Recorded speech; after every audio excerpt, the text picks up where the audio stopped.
labari na. Abin da ke a cikin zuciya na boye yau zan furta. Labarin al'ajabi ne wanda ya fari a soyayya ta. Na yi murna na shiga damuwa duk sanadiyar soyayya ta. Kashi bani da kowa wanda zai gane mini matsalata. Makaranta ce na shiga wacce ba malami, kowa ka gani a ciki bai wuce ɗalibi. Komai girma ko da karfi dole kai ladabi, na gasa da kai in yi magana dole ka gabi. Mulki ko kuɗi ba sa komai bare masu yi, babu yaro ko kuma babba bare a ce tausayi. Baji da kai ko kuma girman kai bare ma na yi, hanyar shiga daidaiwa a ciki bakwar fita ban gane ba. Kamar da wasa SK na furta kalmar sosai ta karba, ta bani gurbi mai girma ko a misali ma ban sani ba.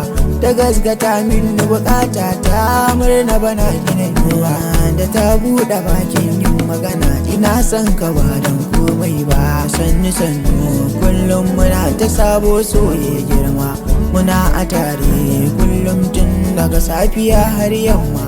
Da ka ganni ka ganta sabida su ma mun fara kama, ba mu kaunar duk wata kalmar da za ta furta mana ban kwana.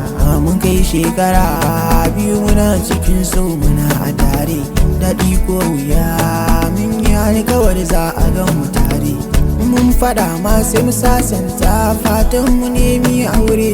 Da ka ganta ka ce SK farin ciki to babu musaltuwa.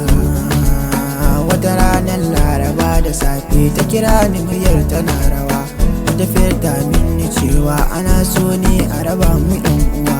Zuciya ta sauya juyi gangar jikina sai ta rawa.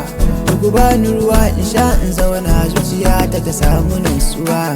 Gobe na sanu in ba ku labari na, labari na, labari na, labari na, labari na, labari na.